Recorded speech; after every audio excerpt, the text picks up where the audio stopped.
안녕하세요. 암과 책의 오디세이 김세섬입니다. 뇌수술 비포 앤 애프터 시리즈를 마치고 이번에는 우리는 함께 읽기를 모른다는 주제로 글쎄요, 약 일주일 정도 분량이 나올지 모르겠어요. 이야기를 해볼까 합니다. 제가 건강한 독서 생태계를 만들겠다는 거창한 야심을 가지고 금음을 시작했는데요. 독서계, 또 출판계 관계자분들을 만나면서 이 독서 생태계나 함께 읽기 그 자체를 제대로 연구하거나 그 개념을 이해하는 사람들이 별로 없다는 걸 깨닫게 되었습니다. 오늘 시간에는 제가 생각하는 그 함께 읽기, 독서 생태계 관련된 이야기를 들려드릴게요. Fly me to the moon. 네, 비포 앤 애프터 시리즈 하시기 전에 61회에서요. 광교 엘리웨이랑 신도림 디큐브 백화점을 예로 드시면서 어떤 공간을 설계하고 운영하는 힘이 크다 그런 걸 느끼셨다고 하셨어요. 그러면 출판계 독서계에는 그런 정도로 독서 생태계를 이해하는 사람이 별로 없는 것 같다는 말씀이신 건가요? 네, 그러니까 흔히 우리가 독서 생태계 전문가 네, 라고 하면 왜 정부 고위급 인사들이나 네, 출판계에서 오래 근무하신 분들, 네, 책방을 오랫동안 운영하신 분들, 네, 이런 분들이 잘 아실 것 같잖아요. 네, 근데 그런 분들을 만나서 제가 인터뷰도 하고 여러 가지 행사에서 뒤풀이 자리에서 말씀도 나눠보고 하면 네, 의외로 그런 분들도 독서 생태계가 뭐냐는 이야기에 딱히 대답을 잘 못하시거나 네. 굉장히 자신의 환경에 갇혀있는 이야기만을 되풀이하는 경우가 많더라고요. 아, 그래요? 근데 저는 이게 제가 어떤 면에서는 전 출판사에서 일하지 않았거든요. 네, 저는 전혀 상관없는 회사의 회계팀에서 일했잖아요. 네, 그래서 어떤 것들을 밖에서 관찰하는 데에 좀 익숙해져 있어요. 또 네. 그거를 객관적인 수치, 숫자로 정리하고 판단하고 줄 세우는 데 익숙해져 있는 사람이라서 네. 어떤 측면에서는 그런 점들이 더 저에게는 잘 보였던 것 같습니다. 아, 그러고 보니까 출판계 전문가를 만나면 출판계를 지원하는 방안, 뭐 이런 거 얘기를 많이 하셨던 것 같아요. 네, 그래서 출판계에 행사를 가면요. 네, 정부의 출판계 지원이 절실합니다라고 외치세요. 근데 그런 말씀을 듣고 나면 한편으로는 이해도 돼요. 네. 책이 안 팔리는 것도 사실이고 어려운 것도 다 사실입니다. 네. 그런데 어떻게 지원할까요? 출판사에서 나온 책을 정부가 다 사드릴까요? 어떻게 해야 되죠? 요즘 좀 사주잖아요. 문학 나눔 뭐 이런 사업 같은 거. 그쵸. 근데 모든 출판사가 자신의 책을 다 사달라고 하면 그걸 사줄 수가 있을까요? 약간 양곡 수매 정책처럼 네. 올 가을에 나온 책을 의무로 사줘야 되겠어요. 네, 킬로그램으로 사는 거 어떨까요? 한 출판사당 네, 내용 무관하고. 200kg씩, 네, 네. 200kg씩 사준다. 네, 근데 책이라는 물건은, 책이라는 것 자체는 그런 거에 적합하지 않은 것 같아요. 네, 또한 저는 그냥 그렇게 무턱대고 사주기만 하는 걸로 문제가 해결될 것 같지 않다고 생각합니다. 네. 왜냐하면 또 이제 출판계에서는 그런 식으로 이야기를 하시는 분들도 많으세요. 네, 흔히 이제 책은 사는 게 중요하지. 뭐 읽는 거야 안 읽어도 된다. 아, 네. 산 책들 가운데서 읽는 거다. 막, 그냥 무지성 구매라고 해야 될까?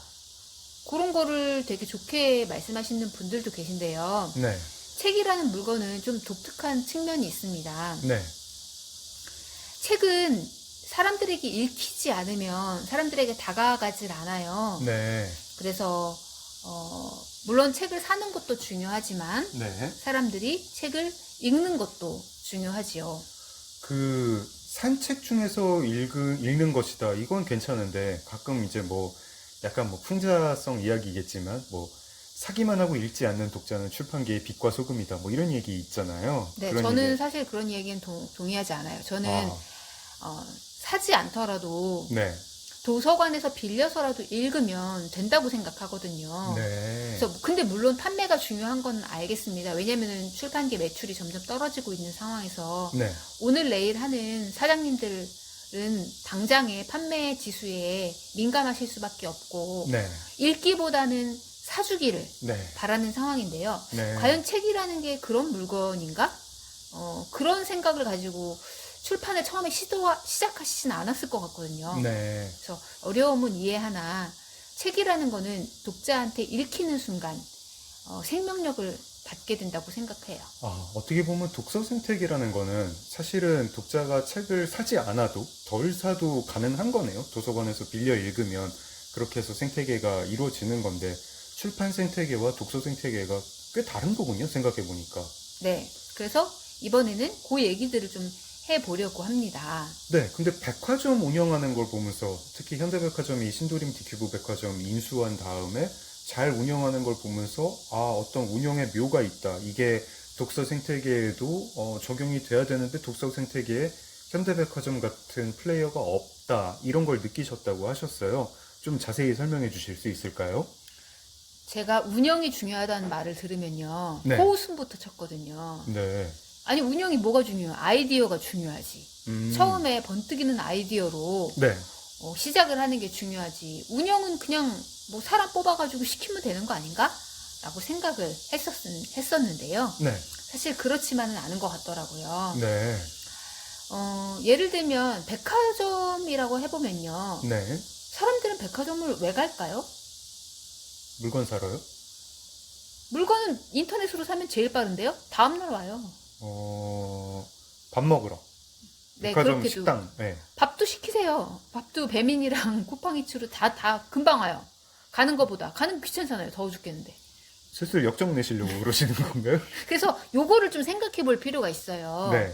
사람들은 옛날에는 맞습니다. 네. 물건을 사러 왔어요. 싼 네. 물건을 사고 싶은 사람들은 네. 할인점이나 시장에 갔죠. 네. 심지어 그것도 더 싸게 사시려고 흥정까지 했어요. 그쵸. 콩나물 1,000원입니다라고 하는데 그것도 막 몇백 원씩 우리 어머니들이 깎으셨잖아요. 알뜰하게. 너무 싫어요. 네. 네.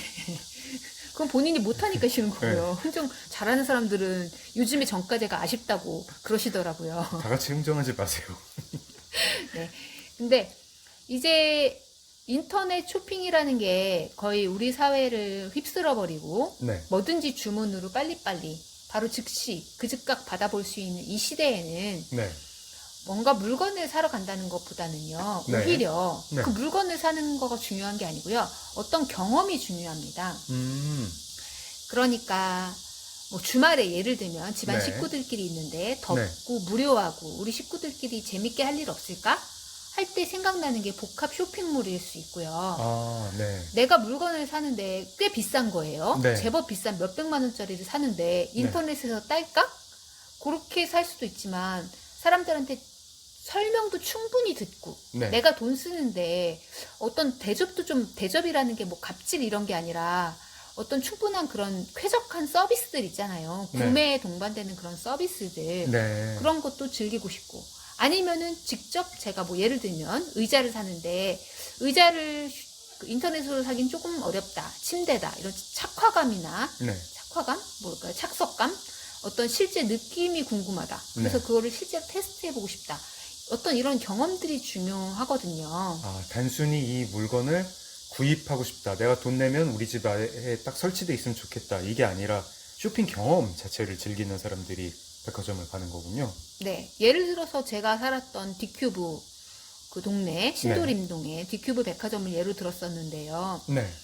그런 고객이 뭘 원하는지를 몰랐던 게 대성인 것 같고요. 네. 그래도 오랫동안 백화점을 운영하면서 사람들이 이런 것 때문에 백화점을 찾는구나. 네. 사람들을 많이 끌어들여야 물론 백화점에 온 사람들이 다 물건을 사지 않습니다. 대부분 사지 않아요. 구경만 하고 다시 인터넷에서 사는 사람들이 많아요. 네. 그래도 어쨌든 와야 살 거 아니에요. 네.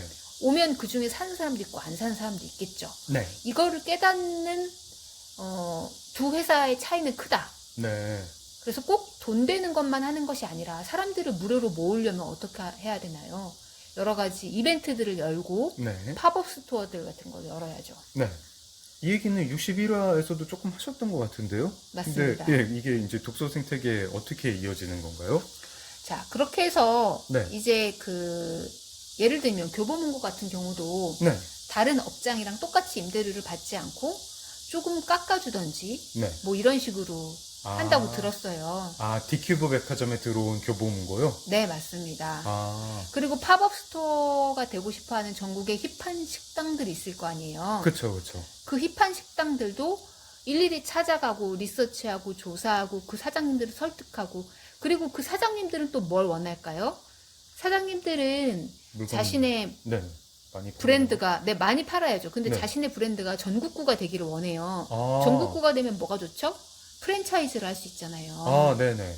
식당 하나 해가지고 돈 많이 못 법니다. 아. 결국에는 프랜차이즈로 크게 키워야 프랜차이즈가 요새 돈 제일 잘 버는 그 비즈니스 모델이라고 하더라고요. 아, 그 디큐브 백화점에 그 매주 열렸던 팝업 스토어들, 그럼 백화점에서 그 전국 식당 찾아가가지고 팝업 스토어 열라고 막 설득한 거였어요? 그 뭐 그렇지 않았을까요? 정확하게는 저도 모르겠지만 아마 그런 별도의 팀이 있었을 것 같아요. 아, 근데 그 팝업 스토어가 그렇게 매주 있으니까 사람들이 재밌어 하고 백화점 지하를 오는 거군요. 네. 다시 말씀드리지만 사람들이 와야 물건을 사든지 어떠든지 어떤 일들이 일어납니다. 현대백화점은 작은 가게들의 그런 니즈를 이해를 했는데, 그리고 그들에게 임대료를 뭐 싸게 제공을 하거나 임대료를 안 받거나 했는데, 지금 독서 생태계에서는 그런 역할을 하는 정부기관이나 도서관은 없는 건가요? 네. 각각의 그 독서 생태계에서도 단체들이 서로 원하는 게 다 달라요. 네. 출판사는 무조건 자신의 출판사에서 나온 책들을 많이 팔기를 바라죠. 네. 책방은 출판사는 상관없고 우리 책방에서 책을 많이 팔기를 바라죠. 아, 그쵸. 네. 우리 책방에서 여러 출판사 책. 그쵸. 네. 뭐 무슨 출판사에서 나온 책 관심 없죠. 우리 책방에 오셔야 되고요. 네. 도서관도 나름대로 그 오신 분들의 만족도 조사를 할 거예요. 네. 근데 그 만족도 조사라는 것도 좀 신기한 게 네. 도서관에 안 오는 사람은 그 조사의 대상이 되질 않아요. 아, 그쵸. 네. 네, 그것도 참 신기하지 않습니까? 도서관에 매일 오는 사람들만 도서관이 이렇게 바뀌었으면 좋겠다, 저렇게 바뀌었으면 좋겠다, 무슨 프로그램이 만들어졌으면 좋겠다. 그래서 도서관들에 그렇게 영유아 상대로 한 프로그램들이 많아요. 아, 그렇군요. 이게 도서관인지 무슨 문화센터인지 모르겠어요. 왜냐하면 네. 그 시간에 올 수 있는 아이를 둔 보호자분들이 네. 그런 프로그램을 원하기 때문이죠. 네. 그래서 본질과 되게 상관없는 곳으로 나아가고 있는데요. 네. 이쯤에서 저희 금음이 성북문화재단이랑 같이 협업을 했던 적이 있어요. 네. 성북문화재단에서 한 도시 한 책 읽기라고 이제 이게 시카고였나 시애틀인가 어디 네. 미국에서 유래된 운동인데요. 네. 우리나라에서도 지금 대부분의 지자체에서 많이들 하고 있습니다. 네. 1년에 나온 책들 중에 이제 읽어야 될 책들을 고르고 그 책을 같이 읽기 운동을 하는 것이죠. 네. 그래서 저희랑 같이 초반에 성북구와 함께 협업을 하게 되었어요. 네. 근데 제가 이제 이런 식으로 말씀을 드렸죠. 이 책 읽기 운동을 할 때 네. 출판사를 끼우자. 네. 왜냐? 출판사는 자신의 책을 알리는데 정말 혈안이 돼 있어요. 그렇죠. 근데 여기서 중요한 거, 자신의 출판사에 나왔는데 20년 전에 나온 책 관심 없습니다. 네. 네. 심지어 작년에 나온 책도 뜨뜻 미지근이에요. 네. 출판사의 관심은 오로지 나온 지 얼마 안 된 책, 그거 많이 팔 수 있는 방법 없을까요? 에 초점이 맞춰져 있어요. 신간 판매에만 초점이 맞춰져 있군요. 그렇습니다. 네. 그러니까 이 도서관에서도 한 도시 한 책을 고를 때도 너무 오래된 책보다는 사실 네. 좀 오래된 책은 시의성도 좀 떨어지는 것도 사실이에요. 네. 네, 최근에 나온 책, 따끈따끈한 책, 지금 우리가 현실에서 어떻게 살고 있는지를 알려주는 책을 골라서 그 책을 같이 홍보한다고 하면 출판사도 마다할 일이 없거든요. 네. 출판사는 오히려 더 좋죠. 네. 이런 성북구에서 우리 책을 뽑아줬다. 그렇다는 게 어떻게 보면 일종의 KS 마크잖아요. 아, 그런 이야기를 이제 성북문화재단에 제안을 하셨군요. 맞습니다. 그러면은 그 반응은 빵빵빵 다음에 해서 들어볼까요? 네. 여기서 벌써 제가 또 열변을 토하다 보니 네. 시간이 이렇게 됐네요. 네. 일주일로 될지 모르겠어요. 이게 최소 한 달은 필요하지 않은가. 그 성북구 한책 운동 저기 한 2달 정도 했으니까 그걸 묘사하는데 한 3달 필요하신 거 아닌가요? 네. 오늘 방송은 여기서 마무리를 하겠습니다. 암과 책의 오디세이 지금까지 김시삼이었어요. 여러분의 좋아요, 댓글, 구독 부탁드릴게요. Stand by me, Stand by me, darling, darling.